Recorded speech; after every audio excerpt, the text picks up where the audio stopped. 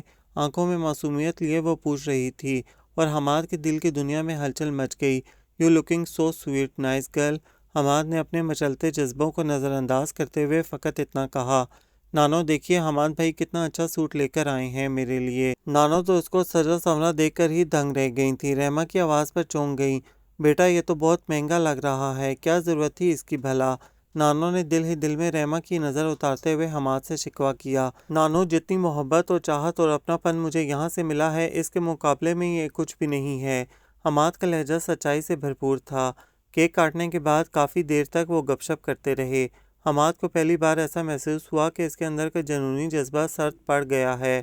اب کوئی نیا ولولہ اس کو اکسانے پر کامیاب نہیں ہوتا تھا۔ وہ قریب تھی تو زندگی مکمل لگ رہی تھی۔ کوئی خواہش، کوئی آرزو دل میں انگڑائیاں نہیں لے رہی تھی۔ اس کی روح کے اندر تک شانتی سرایت کر گئی۔ ذہن پرسکون، جسم مطمئن اور دل میں تسکین ہی تسکین تھی۔ وہ ان لمحوں کو امر کر لینا چاہتا تھا، اس لیے نانو کے چلے جانے کے بعد بھی وہ رحمہ سے بے مقصد باتیں کرتا رہا، جن پر کبھی وہ ہنستی، حیران ہوتی، کبھی مانتی، کبھی جھٹلاتی، کبھی اقرار اور کبھی انکار میں سر کو ہلاتی۔ حماد کو بہت اچھی لگ رہی تھی۔ حماد اس کی ایک ایک بے ساختہ و قاتل ادا کو اپنے دماغ میں محفوظ کر رہا تھا۔ باتوں کا سلسلہ لفظ محبت کو درمیان میں کھینچ لایا تھا اور وہ اپنی بات پر ڈٹی ہوئی تھی۔ یہ شاعر حضرات سب پاگل ہوتے ہیں حماد بھائی، آپ خود سوچئے ایسے کیسے کسی سے محبت ہو سکتی ہے؟ کسی انجان اور غیر شخص سے محبت تو صرف اپنوں سے ہوتی ہے جو ہمارے ساتھ رہتے ہیں۔ اس کی بات پر حماد بے چین ہو گیا۔ لیکن ہم کالجز، آفس اور دوسرے ملکوں میں جا کر دوستیاں کرتے ہیں، ان کی بنیاد بھی تو یہی محبت ہوتی ہے، حالانکہ وہ بھی غیر ہوتے ہیں۔ کبھی کبھار تو بہت ملنسار اور مخلص لوگ ملتے ہیں کہ محبت دن بہ دن بڑھتی جاتی ہے۔ حماد اس کے چہرے کو بغور دیکھتے ہوئے بولا، وہ تو دوست ہوتے ہیں، ہم آپس میں روز ملتے ہیں، اس لیے محبت تو ہوگی ہی۔ میں تو شاعروں کی محبت کی بات کر رہی تھی۔ اچھا بتائیے پتہ کیسے چلتا ہے کہ محبت ہو گئی ہے، کیا پہچان ہوتی ہے اس کی؟ رحمہ انجانے میں حماد کے دل کے تاروں کو چھیڑ رہی تھی۔ پہچان؟ حماد نے زیر لب دہرایا اور پھر اس پر ایک فلہانہ نظر ڈال کر آنکھیں موند لیں۔ کچھ توقف کے بعد اپنی پراثر آواز میں بولا، جب اور فقط ایک شخص کی محبت تمہارے اندر کا موسم بدلنے لگے، چلچلاتی دھوپ ٹھنڈک کا احساس دے، ہوا میں اس کی خوشبو محسوس کرو، ہر چہرے میں اس کا چہرہ نظر آئے، تو سمجھ لینا کہ محبت کی ابتدا ہے۔ جب آنکھوں میں اس کا عکس دکھائی دے، ہر پل اس کو اپنے قریب محسوس کرو، بے قرار دل کو قرار اور لبوں پر مسکان فقط اس کے خیال سے ہی رینگ جائے، تو جان لینا کہ یہ محبت ہے۔ جب رات نیند چرانے لگے اور اکھیاں بے خوابی کی عادی ہو جائیں، تنہائی تمہاری سہیلی، خاموشی باتیں کرنے لگے، نینا ساون بھادوں اور دل صحرا ہو جائے اور بارش کا گرم پانی قطرہ قطرہ تمہارا دل پگھلانے لگے اور تم بے سبب رونے لگو، تو یقین کر لینا کہ یہی محبت ہے۔ حماد شاید اپنے دلی جذبات کی عکاسی کر رہا تھا، اس لیے لفظوں کی گہرائی میں ڈوبا ہوا تھا۔ رحمہ کی آواز پر اپنے حواسوں میں آ گیا، توبہ حماد بھائی، کیا محبت اتنا دکھ دیتی ہے؟ تھینک گاڈ میں نے محبت نہیں کی، مجھے تو نیند آ رہی ہے۔ گڈ نائٹ مینز شب بخیر۔ دلکش مسکراہٹ کے ساتھ ہاتھ ہلا کر اوپر چلی گئی۔ حماد کی محبت کا خیر مقدم نہیں کیا گیا تھا، کوئی پازیٹیو رسپانس نہیں ملا تھا۔ روز اول کی طرح اب بھی اس کی محبت دل میں مقید تھی، وہ اس کا اظہار بھی نہیں کر سکتا تھا۔ مایوسی اور نا امیدی نے اسے آ گھیرا تھا۔ ایک سرد آہ بھر کر وہ مرے مرے قدموں سے سیڑھیاں چڑھنے لگا۔ کوریڈور میں رکھے ٹیلی فون پر رحمہ کسی سے بات کر رہی تھی۔ وہ تو 2-3 دن بعد آئیں گے، غالباً کوئی انکل کے بارے میں پوچھ رہا تھا۔ اکیلی نہیں تو نانو بھی ہیں، جب چاہیں آ جائیں۔ حماد کو نہ جانے کیا ہوا کہ ریسیور اس کے ہاتھ سے لے لیا اور سخت الفاظ میں بولا، جی کس سے بات کرنی ہے آپ کو؟ ادھر سے فون بند ہو گیا تھا اور حماد ایک دم ہی تپ گیا اور اصیلی آواز میں بولا، کس سے بات کر رہی تھیں؟ ماموں کے دوست جمشید صاحب تھے۔ وہ مطمئن سی بولی۔ اس نے کہا، اور تم نے یقین کر لیا؟ نانو ٹھیک ہی کہتی ہیں کہ تم بیوقوف ہی رہو گی۔ دان پیستے ہوئے وہ اپنے کمرے میں آ گیا، مگر رحمہ بھی پیچھے ہی اس کے کمرے میں آ گئی۔ کیا مطلب ہے آپ کا؟ اب میں نے کون سی بیوقوفی کی ہے؟ ماموں کے دوست کا فون تھا۔ رحمہ کی بات حماد نے مکمل ہی نہ ہونے دی۔ بیوقوف لڑکی، انکل کے تمام کاروباری اور قریبی دوستوں کو معلوم ہے کہ وہ امریکہ گئے ہوئے ہیں۔ فرض کرو اگر کسی کو علم نہیں تو وہ رات کے 1 بجے فون کر کے نہیں پوچھے گا کہ انکل کہاں ہے۔ یا یہ کہ تم گھر پر اکیلی ہو؟ اگر وہ واقعی جمشید صاحب تھے تو میری آواز سن کر فون کیوں بند کر دیا؟ حماد کا بس نہیں چل رہا تھا کہ وہ اس لڑکی کو جھنجھوڑ کر رکھ دے۔ اتنی بھی بیوقوف نہیں ہوں، آواز پہچان لی تھی میں نے ان کی۔ وہ اب بھی غلطی ماننے کو تیار نہ تھی۔ تو بہت عقل مند ہو گئی ہیں آپ، فون پر آواز پہچان لیتی ہیں لیکن سامنے آئے انسانی چہرے کو نہیں پہچان پاتی۔ حماد کو بعد میں احساس ہوا کہ وہ کیا کہہ گیا ہے، مگر مقابل کھڑی لڑکی تو صرف الفاظ سنتی تھی، ان کے معنی سمجھنے کی فرصت نہیں تھی۔ آپ بھی حد کرتے ہیں حماد بھائی، اتنی عقل تو مجھ میں ہے کہ اپنوں کو پہچان سکوں۔ اب میں ہر ایرے غیرے کو تو گھر کے اندر گھسنے نہیں دے سکتی، جن کو جانتی ہوں ان کو ہی اندر بلاؤں گی۔ وہ اب بھی اپنا دفاع کر رہی تھی۔ اچھا، استاذیہ انداز تھا۔ میرے بارے میں کیا جانتی ہو تم؟ تقریباً 2 ماہ ہونے والے ہیں مجھے یہاں رہتے ہوئے۔ کتنا پہچان پائی ہو مجھے بولو؟ حماد سنجیدگی سے بولا۔ کمال ہے، آپ ماموں کے دوست کے بیٹے ہیں، رحمہ نے بتایا۔ کیا ثبوت ہے اس کا؟ کیا تم نے میری تصویر دیکھ رکھی تھی؟ آخر کیسے پہچانا تم نے مجھے؟ وہ سوال پر سوال پوچھ رہا تھا۔ اوفو، آپ نے خود تو کہا تھا کہ آپ حماد ہیں اور اسلام آباد سے آئے ہیں، رحمہ تقریباً جھنجھلاتے ہوئے بولی۔ فار یور کائنڈ انفارمیشن، میں نے ایسا کچھ بھی نہیں کہا تھا، حماد سپاٹ لہجے میں بولا۔ کیا مطلب؟ رحمہ کے چہرے پر الجھنیں تھیں۔ مطلب یہ کہ میں نے ایسا کچھ نہیں کہا تھا، یاد کرو تم نے مجھے حماد کہہ کر مخاطب کیا تھا، سب کچھ تم بولی تھی۔ حماد نے روز روز کی کشمکش سے تنگ آ کر آج سچ بولنے کا فیصلہ کر لیا تھا۔ یعنی آپ حماد بھائی نہیں ہیں؟ حماد بھائی پلیز یہ مذاق اب بند کریں، رحمہ نے ہنستے ہوئے کہا۔ میں مذاق نہیں کر رہا ہوں بیوقوف لڑکی، میں حماد نہیں ہوں اور نہ ہی اسلام آباد سے آیا ہوں۔ حقیقت تو یہ ہے کہ میں تمہارے انکل اور تم لوگوں کو جانتا تک نہیں۔ درمیانی فاصلہ کم کرتے ہوئے حماد درستی سے بولا۔ حماد کا غضبناک چہرہ، سرخ آنکھیں اور کرخت لہجہ رحمہ کو پریشان کر گیا۔ تو پھر آپ کون ہیں؟ دھڑکتے دل کے ساتھ کمزور سی آواز میں پوچھا۔ جاننا چاہتی ہو میں کون ہوں؟ ویل آئی ایم عدیم چودھری اور میں یہی لاہور کا رہنے والا ہوں۔ جاننا چاہتی ہو میں یہاں کس نیت سے آیا تھا؟ اس نے ایک قدم اس کی طرف بڑھایا۔ اس کے چہرے کو اب تک اپنی نظروں کی گرفت میں رکھا ہوا تھا۔ کس لیے آئے تھے؟ رحمہ کو لگ رہا تھا اس کا دل پنجرے کو توڑ کر باہر آ نکلے گا۔ پیشانی پر ننھے ننھے پسینے کے قطرے نمودار ہو گئے تھے۔ میں یہاں چوری کی غرض سے آیا تھا کیونکہ میں ایک چور ہوں۔ عدیم کی آواز کمرے میں گونجی اور رحمہ کا آدھا سانس اوپر اور آدھا نیچے رہ گیا۔ چور؟ آپ چور؟ اس نے اپنے ہونٹوں پر بے یقینی سے ہاتھ رکھ لیا۔ آپ جھوٹ بول رہے ہیں، پھٹی پھٹی آنکھوں سے دیکھتی وہ نفی میں سر ہلا رہی تھی۔ میں جھوٹ نہیں بول رہا نائس گرل، یہی سچ ہے کہ میں ایک چور ہوں۔ میں سب جانتا تھا کہ گھر کے مکین باہر گئے ہوئے ہیں۔ تم دونوں کو قابو کرنا تو میرے دائیں ہاتھ کا کام ہے۔ میں صرف اور صرف اس رات گھر کا جائزہ لینے آیا تھا۔ چوری میں نے 2-3 دن بعد کرنی تھی، مگر تم اپنی سادگی اور معصومیت میں مجھے ساری انفارمیشن دیتی گئیں اور اس رات میری موت یقینی تھی اگر تم بر وقت آ کر مجھے الیکٹرک وائرز کے بارے میں نہ بتاتی، اور پھر دوسرے دن تمہاری وجہ سے اور بعد میں اس سیلاب کی وجہ سے میں یہاں پھنس گیا۔ عدیم سب کچھ کہہ کر خود کو ہلکا محسوس کرنے لگا، مگر رحمہ کا زرد پڑتا چہرہ دیکھ کر خود کو ملامت کرنے لگا کہ اس نے اتنے مخلص لوگوں کو اتنے دن دھوکے میں رکھا۔ رحمہ کی حالت ایسی ہو رہی تھی جیسے کاٹو تو بدن میں لہو نہ ہو، لٹھے کی طرح سفید رنگت ہو گئی تھی، ٹانگیں بے جان لگ رہی تھیں، مسمرائزم کی کیفیت میں اسے دیکھے جا رہی تھی۔ تم مجھ سے بڑی چور نکلی، میرا دل، قرار، سکون، میری نیند تک کو تم نے چرا لیا۔ عدیم آہستہ آہستہ بولتا اس کے قریب جا پہنچا۔ کیوں تم نے ایسا کیا؟ مجھ چور کو ایک نئے جذبے سے آشنا کر دیا اور خود بے خبر ہیں۔ کیا کروں اب میں؟ عدیم کے بڑھتے ہاتھ کو دیکھ کر رحمہ چیخ پڑی۔ باہر کا موسم پھر بدل گیا تھا، تند و تیز ہوا کا شور اندھیرے کے سناٹے کو چیر رہا تھا۔ جب اسے ہوش آیا تو نانو اس کے سرہانے بیٹھی تسبیح پڑھ رہی تھیں۔ رحمہ کی آنکھیں کھولنے پر نانو نے چین کا سانس لیا۔ کیا ہو گیا تھا بچی؟ کس سے ڈر گئی تھیں؟ کتنے گھنٹے بعد ہوش آیا ہے، شکر ہے اوپر والے کا، نانو مطمئن سی بولتی گئیں۔ نانو، رحمہ کپکپاتے ہوئے بولی۔ سب ٹھیک ہو جائے گا بچی، کیا ہوا تھا بولو؟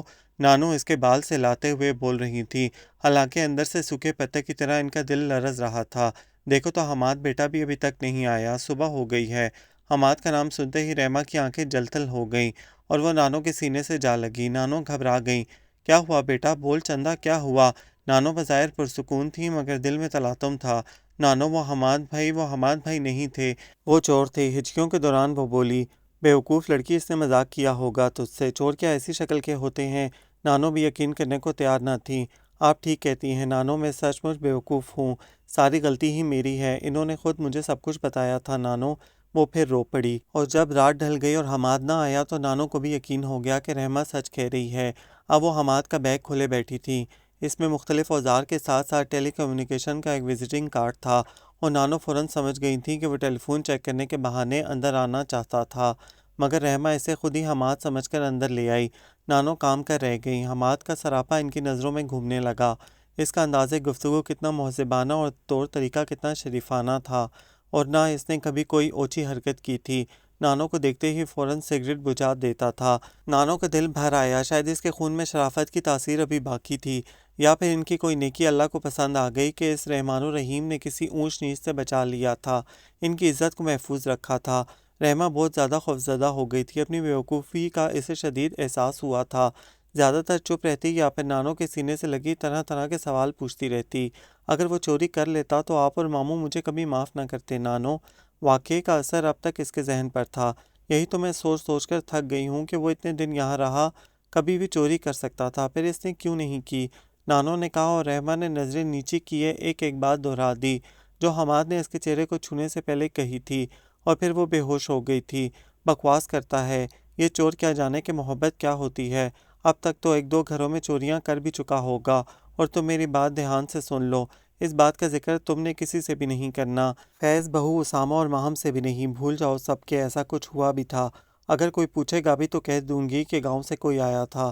تم نے اپنی زبان سے ایک لفظ نہیں بولنا، سمجھ گئی؟ نانو نے تنبیہی نظروں سے اسے دیکھا، پھر ذرا پیار سے بولی، دیکھو بیٹا، لوگ رائی کا پہاڑ بنا لیتے ہیں، طرح طرح کی باتیں نکلیں گی، فضول میں بدنامی ہوگی، بس یہی سمجھ لو کہ مہمان آیا تھا، چند روز رہا، اب چلا گیا۔ ٹھیک ہے، چل اٹھ، شاباش، نماز کا وقت ہو رہا ہے۔ رحمہ، کیا ہو گیا ہے تمہیں؟ کہاں تو تمہارا ٹیپ ریکارڈر ہر وقت آن رہتا تھا، اور اب بالکل ہی کم گو ہو گئی، یا پھر کوئی اور چکر ہے؟ آخر کس کے خیالوں میں کھوئی رہتی ہو؟ ماہم نے خاموش بیٹی رحمہ کو ہلایا۔ کیا مطلب ہے تمہارا؟ رحمہ نے خفگی سے پوچھا۔ مطلب تمہارا سر۔ اچھا یہ بتاؤ، بھائی جان اور چھوٹی فروا کی تصویریں کیسی لگیں؟ ماہم جب سے آئی تھی نہ جانے کتنی بار یہ سوال کر چکی تھی۔ بابا بتایا تو ہے کہ بہت پیاری ہیں۔ رحمہ نے ایک بار پھر جواب دہرایا۔ تم بے وقوف ہی رہو گی، یہ تو پوچھ سکتی ہو کہ میں بار بار تم سے کیوں یہ سوال پوچھ رہی ہوں؟ ماہم کے انداز پر اسے کوئی اور یاد آ گیا۔ ان تصویروں میں تمہیں کوئی اور نظر نہیں آ رہا؟ ماہم نے دلاویز مسکراہٹ کے ساتھ کہا۔ رحمہ نے تصویریں اپنے آگے پھیلا لیں تو ماہم نے ایک لڑکے کی تصویر پر انگلی رکھ کر اشتیاق سے پوچھا، کیسا ہے؟ اس کا چہرہ گلابی ہو رہا تھا۔ کون ہے یہ؟ رحمہ کے پوچھنے پر ماہم غرا کر بولی، رحمہ، تیرا کچھ نہیں ہو سکتا، یہ وہ بیوقوف ہے جس کے لیے میرا دل دھڑکتا ہے، سوتے جاگتے ہر وقت اس کا خیال رہتا ہے، اور ان قریب ڈیڈی اس رشتے کو مزید مضبوط بنانے والے ہیں۔ خوشی ماہم کے چہرے سے جھلک رہی تھی۔ بہت اچھا لگتا ہے تمہیں؟ رحمہ نے مسکرا کر پوچھا۔ اچھا، یہ میری زندگی ہے، جانتی ہو امریکہ میں سارا وقت ہم نے ساتھ گزارا، رات ختم ہو جاتی تھی پر ہماری باتیں پھر بھی ختم نہیں ہوتی تھیں، ہر ہوٹل میں ہم نے کھانا کھایا، ہماری پسند ناپسند اتنی آپس میں ملتی ہے کہ کیا بتاؤں۔ ہی از سو کیئرنگ، میں جان بوجھ کر ناراض ہو جاتی تھی تاکہ وہ منائے، اور اس کا انداز ہی اتنا اچھا ہوتا تھا کہ میں منٹوں میں فریش ہو جاتی تھی۔ محبت چیز ہی ایسی ہے، آنکھوں پر ایسی پٹی باندھتی ہے کہ سوائے اس کے دوسرا کوئی نظر ہی نہیں آتا۔ ماہم اپنے ہونے والے منگیتر کی تصویر پر نظر جمائے پیار سے بولی، اور ایک یہ ہے، اف، اس قدر دبو اور خشک انسان میں نے کبھی نہیں دیکھا، مسکراتا بھی اتنا کم ہے جیسے اس پر بھی ٹیکس دینا پڑے گا۔ بھائی کے کوئی دوست ہیں؟ میں نے تو بھابھی سے صاف صاف کہہ دیا کہ میں اپنی زندگی کسی ربوٹ کے ساتھ نہیں گزار سکتی۔ تھینک گاڈ کہ ہمارے ڈیڈی اتنے لبرل ہیں کہ انہوں نے میری پسند کو ترجیح دی۔ میرا خیال ہے جب بھابھی اتنی سویٹ نیچر کی ہیں تو ان کے بھائی کے ساتھ میری زندگی بھی اچھی گزر جائے گی، ماہم نے ایک آنکھ دبا کر شرارتی انداز میں کہا۔ رحمہ زبردستی مسکرائی، اس کا ذہن کہیں اور بھٹک رہا تھا۔ یہ سب باتیں تو حماد بھائی میں بھی تھیں، لیکن وہ تو ایک چور تھے، وہ کیسے محبت کر سکتے ہیں؟ نہیں، اف، یہ میں کیا سوچ رہی ہوں؟ رحمہ، تیرا دل بار بار کسی کو دیکھنے کے لیے نہیں مچلتا؟ کیا تجھے کوئی اچھا نہیں لگتا جس کے ساتھ ساری زندگی گزارنے کو دل چاہے؟ ماہم کے کہنے پر رحمہ کا دل زور سے دھڑکا۔ اس سے پہلے کہ وہ کسی کا نام پکارتا رحمہ فوراً بولی، نہیں، میں کیوں ان فضول باتوں کے لیے اپنا سر کھپاؤں؟ نانو جو ہیں۔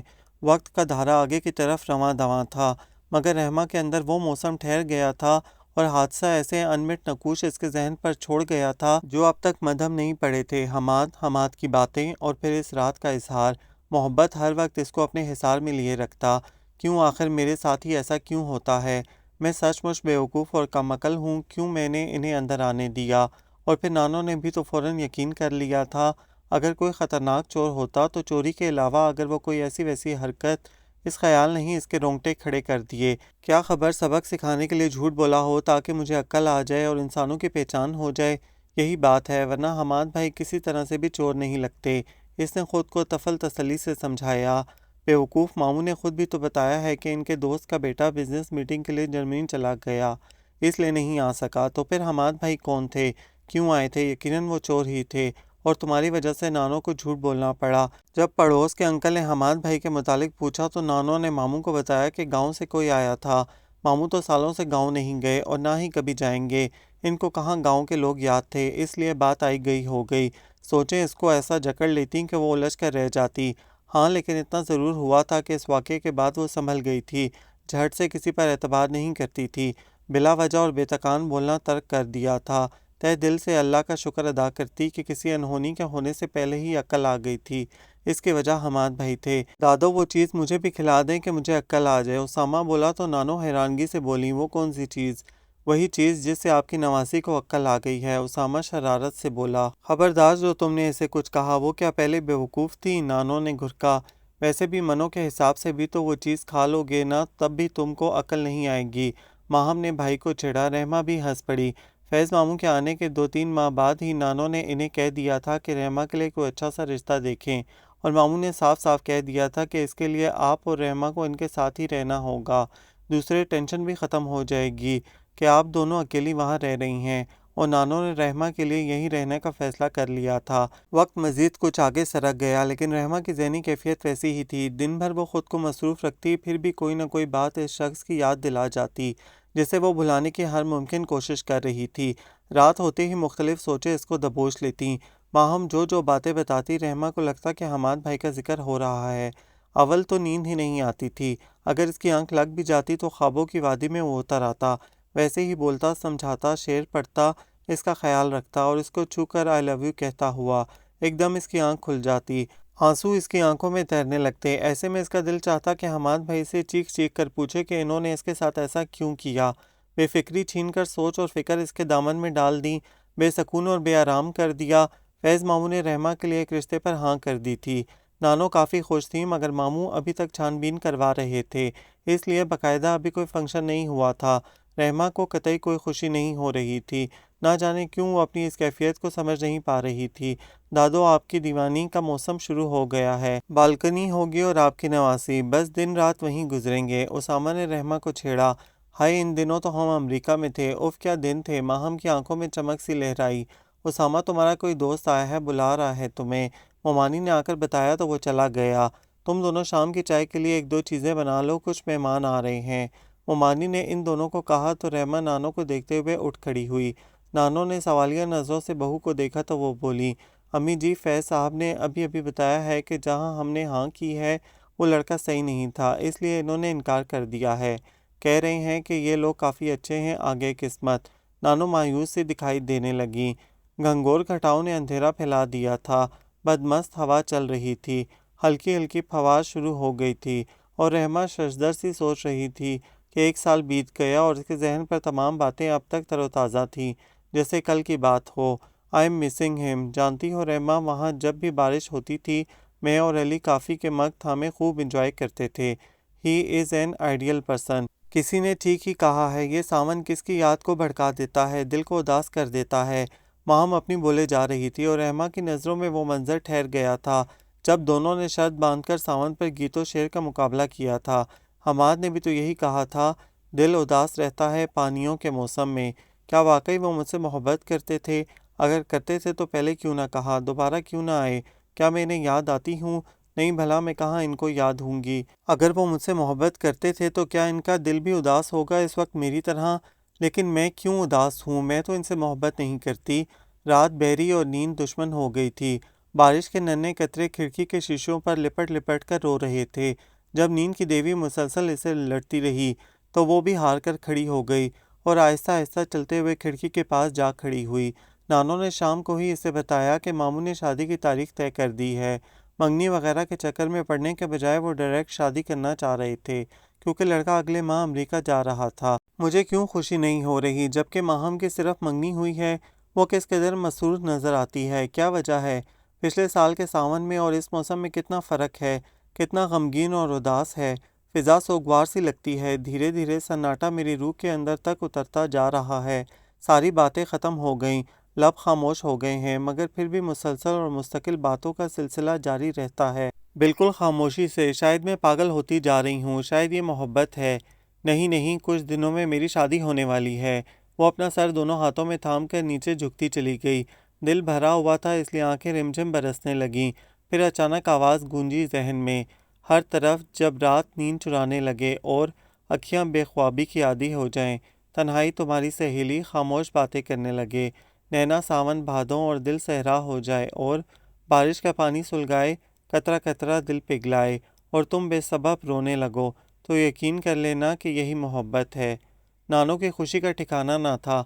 مومانی اور ماہم کے بازار کے چکر ختم نہ ہو رہے تھے، شادی بھی تو ایک ہفتے کے اندر اندر ہو رہی تھی۔ یہ تو سراسر ظلم ہے۔ خود تو آرام سے گھر بیٹھی ہو اور ہمیں دیکھو بارش میں بھیگ کر تمہاری شاپنگ کرتے پھر رہے ہیں۔ ماہم اپنے گیلے کپڑے جھاڑتے ہوئے بولی، بے فکر رہو، جب تمہاری باری آئے گی تو ساری شاپنگ میں کر کے حساب برابر کر دوں گی۔ رحمہ مسکراتے ہوئے بولی، جانتی ہو بازار میں ہمارے ہونے والے جیجا جی ملے تھے، سچ اتنے ہینڈسم اور سمارٹ لگ رہے تھے کہ کیا بتاؤں۔ جب انہوں نے تصویر دینے سے انکار کیا تھا نا، تو میں یہی سمجھی تھی کہ ضرور چاند میں کوئی داغ ہے، but he is a hero. Maham shopping دکھاتے ہوئے بول رہی تھی، تصویر وغیرہ دینے کا تو اب رواج ہو گیا ہے، ہمارے زمانے میں تو شادی کے بعد ہی دلہا دلہن ایک دوسرے کی شکل دیکھتے تھے۔ نانو بولی، جس طرح آپ نے نانا میاں کو شادی کے بعد دیکھا تھا۔ ماہم شوق انداز میں بولی، باتیں کم کرو اور یہ سب چیزیں سمیٹو۔ مومانی نے فوراً ٹوکا۔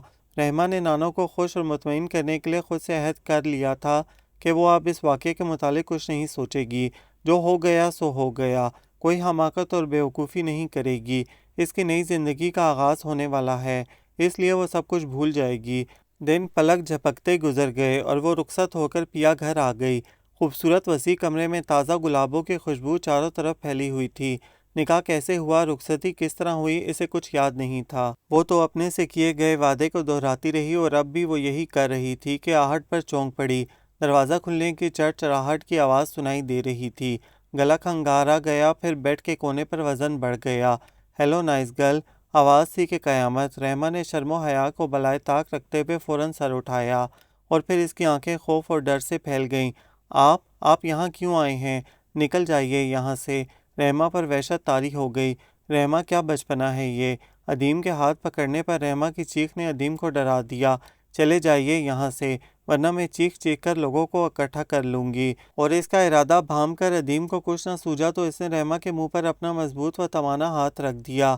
رحمہ کی تمام کوششیں بیکار جا رہی تھیں، جبکہ ادیم غصے کو ضبط کرتے ہوئے غرایا، بیوقوف لڑکی کیوں چلا رہی ہو؟ تمہاری شادی مجھ سے ہوئی ہے، یعنی ادیم چودھری سے۔ نکاح نامے پر کیا سائن آنکھیں بند کر کے کیے تھے؟ جب ہاں کی تھی تو کیا دماغ غیر حاضر تھا؟ نہ جانے کب دروازے پر دستک نے ادیم کو روک دیا۔ خبردار، جو کوئی فضول لفظ تم نے بولا تو۔ ساتھ ہی اس نے اپنا ہاتھ ہٹا لیا تو رحمہ خوفزدہ و ہراساں ہرنی کی طرح بیڈ سے چھلانگ لگا کر ایک طرف جا کھڑی ہوئی اور ادیم اس کی حرکت پر جھلا اٹھا۔ دروازہ مسلسل بج رہا تھا، اس لیے اس نے فوراً دروازہ کھول دیا۔ ادیم کی ماما اندر آئیں۔ کیا ہوا بیٹا؟ میں نیچے جا رہی تھی کہ چیخ سنی۔ ادیم شرمندہ سا ہو گیا۔ کچھ نہیں ماما، وہ کاکروچ سے ڈر گئی تھی۔ رحمہ کی حالت اس وقت ایسی ہی لگ رہی تھی، کاجل لگی آنکھیں، خوبصورت میک اپ کیے ہوئے چہرے پر ہوائیاں اڑ رہی تھیں، سانس غیر متوازن تھا۔ ماما مسکراتی ہوئی چلی گئیں تو ادیم دروازہ لاک کر کے اس کی طرف مڑا۔ رحمہ سرت سے پیچھے ہٹی، بے یقینی سے بولی، آپ کے ساتھ میری شادی کیسے ہو سکتی ہے؟ ماہم تو کسی چودھری ٹیکسٹائلز کے بیٹے کا نام لے رہی تھی، وہ تو کوئی غازی نام لے رہی تھی۔ چودھری ٹیکسٹائلز اینڈ ملز کے مالک میرے ڈیڈی ہیں اور مجھے گھر میں سب غازی ہی کہتے ہیں۔ کچھ اور؟ ادیم اس کی بے خبری اور لا علمی پر اب محظوظ ہو رہا تھا۔ مگر آپ تو چور ہیں، اس کا مطلب آپ نے ماموں کو سب کو دھوکہ دیا ہے۔ رحمہ کا چہرہ اب تک خوفزدہ تھا۔ میں نے کب انکار کیا ہے کہ میں چور نہیں ہوں؟ مگر میں نے کسی کو دھوکہ نہیں دیا۔ تمہارے ماموں نے اچھی خاصی چھان بین کی ہے۔ پوری تسلی کرنے کے بعد انہوں نے حامی بھری تھی۔ ادیم نے تڑک کر جواب دیا، پھر بولا، لگتا ہے تمہارے سوالوں کی ایک طویل فہرست ہے، جن کے جواب یقیناً مجھے ہی دینے ہیں، اس لیے بہتر ہے کہ میں پہلے چینج کر لوں۔ جب وہ چینج کر کے آیا تو رحمہ بیڈ کے ایک کونے پر سر جھکائے گمسم بیٹھی تھی۔ حماد کو ایک دم ہی اس پر ترس آ گیا، قریب آ کر بولا، رحمہ ایسے بیٹھے بیٹھے تھک جاؤ گی، ٹھیک سے بیٹھ جاؤ۔ ادیم کی آواز پر بھی اس نے کوئی جنبش نہیں کی۔ تو ادیم نے زبردستی اس کو ٹھیک طریقے سے بٹھانا چاہا۔ رحمہ نے اس کے ہاتھ کو جھٹک دیا۔ ہاتھ مت لگائیں، اور اپنا بھاری لہنگا سنبھالتے ہوئے سمٹ کر بیٹھ گئی۔ کشمکش اور الجھن چہرے پر ہنوز برقرار تھی۔ چلو اب پوچھو کیا پوچھنا ہے، ادیم اس کے سامنے بیٹھتے ہوئے بولا۔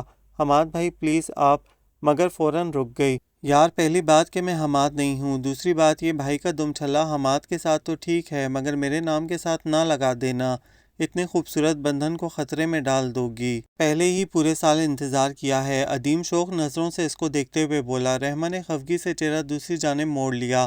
حماد کچھ دیر تو اسے تکتا رہا، مگر جب وہ ہنوز یوں ہی بیٹھی رہی تو نرمی سے بولا، دیکھو رحمہ میں جانتا ہوں کہ تم بہت زیادہ ناراض ہو اور الجھن کا شکار بھی کہ تمہاری شادی مجھ چور سے کیسے ہو گئی۔ کچھ بھی کہنے سے پہلے میں یہ بتانا چاہتا ہوں کہ اس رات میں نے جو کچھ بھی کہا تھا سب سچ تھا، اور میرا تمہارے ساتھ کوئی بدتمیزی کرنے کا بھی ارادہ نہیں تھا۔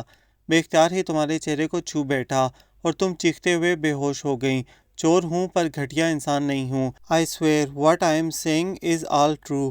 حماد کو قسم اٹھانی پڑی کیونکہ رحمہ اب بھی اسے مشکوک نظروں سے دیکھ رہی تھی۔ ماہم تو کہہ رہی تھی کہ آپ لوگوں کی ملے ہیں، بڑے امیر ہیں تو سب دکھاوا ہے، اصل میں آپ لوگ چور ہیں، رحمہ کپ کپاتی آواز میں بولی۔ اس کی آنکھیں سرخی مائل نظر آ رہی تھیں، ایک تو کپڑوں کا عکس تھا، دوسرے وہ آنسوؤں کو روکنے کی کوشش کر رہی تھی۔ شٹ اپ رحمہ، میں نے یہ کہا تھا کہ میں چور ہوں، اس بات کا میرے گھر والوں کو بھی علم نہیں، میرے پاپا اور باقی سب لوگ بہت شریف اور عزت دار ہیں، پورے شہر میں ان کا ایک مقام ہے، نام ہے، مجھے جو کچھ مرضی کہہ لینا، پر don't say anything about my family. Hammad کا لہجہ یک لخت سخت ہو گیا۔ یعنی آپ کے گھر والے بھی اس بات سے بے خبر ہیں؟ مائی گاڈ، وہ سب آپ کی طرح نہیں ہیں، آپ کے پاپا کہ آپ کو آپ کی ضروریات کے لیے پیسے نہیں دیتے جو آپ کو چوری کرنی پڑتی ہے؟ رحمہ متعجب اور الجھی سی پوچھ رہی تھی۔ ایک بات دھیان سے سن لو کہ پیسہ ہمارا مسئلہ نہیں تھا اور نہ ہے، دوسری بات تم مسلسل مجھے چور کہے جا رہی ہو، جبکہ میں 1 سال قبل چوری کا کام چھوڑ چکا ہوں، پورا سال ہو گیا ہے، میں نے کوئی چوری نہیں کی۔ اب خبردار جو تم نے اپنے اس شوہر نامدار کو چور کہہ کر بلایا تو۔ حماد نے اپنی طرف اشارہ کرتے ہوئے اسے منع کیا۔ آپ پیسوں کے لیے چوری نہیں کرتے تھے تو پھر کس لیے کرتے تھے؟ رحمہ کی آنکھیں حیرت سے پھیل گئیں، لب واہ ہو گئے تھے۔ اتنے دنوں بعد اس کا وہی معصوم انداز و روپ دیکھ کر حماد چند ثانیہ اس کو وارفدگی سے دیکھتا رہا، پھر کہا، شوق سے، انجوائمنٹ کے لیے۔ حماد سکون سے بولا، کیا؟ رحمہ کو شوق لگا، کان سی آنکھیں مزید پھیل گئیں، اور یہ بالکل سچ ہے، میں صرف اپنے شوق کی تسکین کے لیے یہ کام کرتا تھا۔ عام اور سیدھے سادے سے کام تو ہر کوئی کر لیتا ہے، مشکل اور ناممکن کام کرنے میں جو مزہ اور تھرل ہے وہ ایک باہمت اور باحوصلہ شخص ہی سمجھ سکتا ہے۔ تم اس کو میری ہابی سمجھ لو۔ حماد اب بھی مطمئن تھا، شرمساری کے کوئی آثار اس کے چہرے پر نہ تھے۔ ہابی؟ کتنی گھٹیا اور شرمناک ہابی ہے آپ کی، میں نے تو پہلی دفعہ ہی ایسی ہابی سنی ہے جو دوسروں کے بھاری نقصان کا باعث بنتی ہے۔ دوسروں کی چیز چھین کر آپ کو کیسی تسکین ملتی ہے؟ رحمہ کا چہرہ دہک رہا تھا۔ ایسی ویسی تسکین، روح کے اندر تک سکون اتر جاتا ہے، ایسی خوشی ملتی ہے کہ پورا جسم اور ذہن سرشار ہو جاتا ہے۔ فار یور کائنڈ انفارمیشن، میری چوری سے دوسروں کو تکلیف تو پہنچتی ہے، مگر بہت کم، کیونکہ میں امیر کبیر گھروں میں چوریاں کرتا ہوں اور اتنا ہی اڑاتا ہوں جتنی مجھے ضرورت ہوتی ہے۔ ادیم کی آنکھوں کی چمک بتا رہی تھی کہ چوری کرنے میں اسے مزہ آتا ہے۔ آخر کیوں؟ ابھی تو آپ نے کہا تھا کہ آپ کو پیسوں کی ضرورت نہیں پڑتی، پھر کیوں؟ رحمہ نے سوال کیا۔ اصل میں ضرورت میری نہیں ہوتی، کسی اور کی ہوتی ہے، کسی غریب کی، کسی مجبور اسٹوڈنٹ کی، کسی کی بھی سمجھ لو۔ فرض کرو کہ تمہارے پاس یہ 12 چوڑیاں ہیں، اس میں سے اگر ایک میں لے لوں تو تم کو کیا فرق پڑے گا؟ تمہارے پاس تو 11 ہیں نا، اس ایک چوڑی سے کسی محتاج کی ضرورت پوری ہو جائے گی، ہفتے بھر کا راشن کسی فاقہ زدہ گھر میں آ جائے گا۔ حماد نے آرام سے جب اس کے ہاتھ سے ایک سونے کی چوڑی اتاری تو رحمہ نے فوراً واپس جھپٹ لی اور تیز نگاہوں سے دیکھتے ہوئے بولی، تو گویا آپ رابن ہوڈ بنے ہوئے ہیں، غریبوں کے انداتا ہیں، مجھے بیوقوف بنا رہے ہیں، سمجھ رہے ہیں کہ میں یقین کر لوں گی؟ اچانک ہی پوچھ بیٹھی، کتنے سالوں سے آپ چوری کر رہے ہیں؟ ادیم نے بھی شاید حساب رکھا ہوا تھا، فوراً بولا، 4 سال سے۔ رحمہ نے بے یقینی سے ادیم کے جواب کو زیر لب دہرایا، یہ نہیں پوچھو گی کہ میں نے چوری کیوں شروع کی؟ حالانکہ اصل سوال یہی ہے۔ میں تمہیں بتاتا ہوں رحمہ، میرے پاپا بہت دولت مند ہیں، اتنے زیادہ کہ ان کو خود بھی علم نہیں کہ ان کے کس اکاؤنٹ میں کتنا روپیہ ہے۔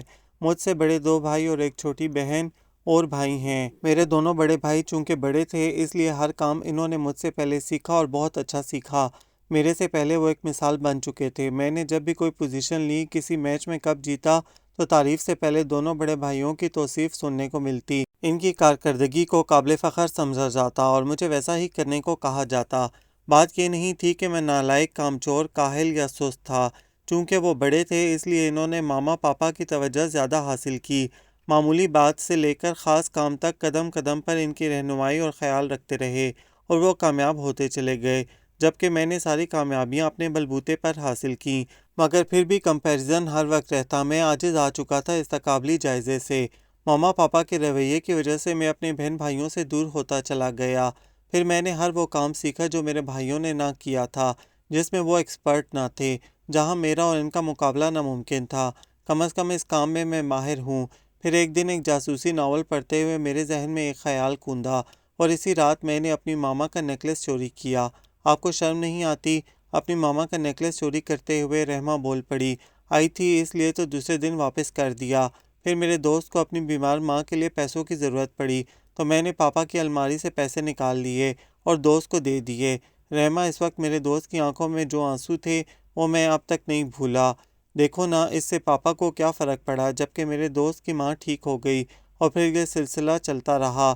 عدیم پرسکون سا بولا، آپ نے کبھی یہ بھی نہیں سوچا کہ جب آپ کے گھر والوں کو پتہ چلتا تو انہیں کتنا دکھ ہوتا؟ اتنا خطرناک ہے یہ، آپ کبھی بھی پکڑے جا سکتے ہیں۔ آپ کی وجہ سے سب کو کتنی شرمندگی اٹھانا پڑے گی، سارے شہر میں کتنی بدنامی ہوگی۔ رحمہ دکھ سے بولی، یار تمہارے حافظے کے ساتھ ساتھ تمہاری گرامر بھی بہت ویک ہے۔ کیا ساری فیوچر کی گرامر لگا رہی ہو؟ ایسا کچھ ہوگا ہی نہیں، بتایا تو ہے کہ 1 سال ہو گیا ہے میں نے یہ شوق چھوڑ دیا ہے۔ عدیم نے یاد دلایا، 1 سال سے چھوڑ دیا ہے کیوں؟ رحمہ بے اعتباری سے پوچھ رہی تھی۔ کیونکہ 1 سال پہلے میں نے اپنی محبت کو چھو کر قسم کھائی تھی کہ اب یہ کام نہیں کروں گا۔ میں نے خود کو آزمایا اور جب پاس ہو گیا تو اپنی محبت کو حاصل کرنے کا سوچ لیا۔ رحمہ، یقین جانو کہ میں نے ایک لفظ جھوٹ نہیں کہا، تمہاری قسم۔ میں نئی زندگی محبت کی بنیاد پر استوار کرنا چاہتا ہوں، اس میں جھوٹ کی آمیزش نہیں ہونی چاہیے۔ عدیم دھیمے لہجے میں بولا، ہاں سب کچھ آپ نے سچ کہا ہے، مگر یہ نہیں بتایا کہ آپ نے ایک لڑکی کا دل دکھایا، اس کی آنکھ میں آنسو دے دیے، بے سکون کر دیا اسے۔ رحمہ لب کاٹتے ہوئے بولی، رحمہ میں جانتا ہوں کہ میں نے تمہارے ہونٹوں کی ہنسی چھین لی، اس کے لیے میں نے نانوں سے ہاتھ جوڑ کر معافی مانگی تھی، اب تم سے مانگ رہا ہوں، سوری فار دیٹ۔ عدیم نے ہاتھ جوڑ دیے، آپ نے واقعی چوری چھوڑ دی ہے؟ رحمہ مکمل یقین کرنا چاہ رہی تھی۔ یہ تو اب تم پر ڈیپینڈ کرتا ہے کہ تم میری بات کا اعتبار کرتی ہو یا نہیں۔ آئندہ کبھی بھی اس طرح کا کام نہیں کروں گا، آئی پرومس۔ عدیم نے اس کا نازک حنائی ہاتھ تھامتے ہوئے کہا تو وہ مسکرا دی۔ یاہو، اس کا مطلب تمہارا دل میری طرف سے صاف ہو گیا، thank you nice girl. Adeem bed پر ڈھہ گیا، پھر اٹھ کر سگریٹ سلگا لیا۔ آپ کتنی زیادہ سموکنگ کرتے ہیں؟ رحمہ نے گلہ کیا۔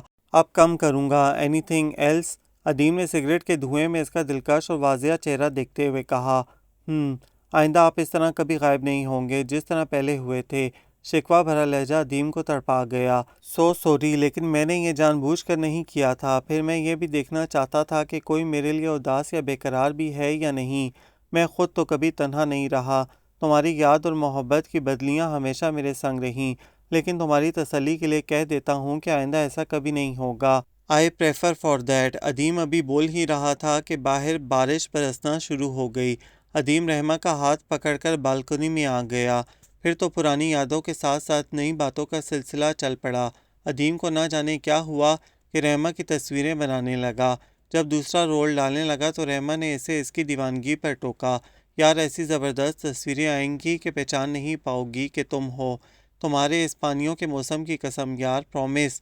رحمہ اس کے یکے بعد دیگرے وعدے کرنے پر کھلکھلا کر ہنس پڑی اور محسوس سا عدیم تصویریں بھول کر اس کی جانب بڑھنے لگا۔ رحمہ کا دل گواہی دے رہا تھا کہ وہ جو بھی کہہ رہا ہے اس کا پاس رکھے گا، کیونکہ وہ خود کو محبت کی خاطر بدل چکا تھا۔ اس کا دل حماد کے ہر لفظ پر اعتبار کر رہا تھا۔ اندر و باہر کا موسم یک لخت خوشگوار اور اچھا ہو گیا تھا۔ چاہے کتنے ہی طوفان آئیں، موسم بدلیں، وہ اب ایسا ہی رہے گا، کیونکہ یہ رنگ محبت ہے جو کبھی ماند نہیں پڑتا۔ یہ خوبصورت ناول آپ سب کو کیسا لگا؟ کمنٹس میں اپنی تفصیلی رائے سے ضرور آگاہ کیجیے گا، ہمیں انتظار رہے گا۔ ہمارے چینل کو سبسکرائب کریں اور بیل آئیکن ضرور پریس کر لیں تاکہ ہر نئی آنے والی ویڈیو کی نوٹیفیکیشنز آپ کو ملتی رہیں۔ ہمارے چینل کو لائک کریں، شیئر کریں، سبسکرائب کریں۔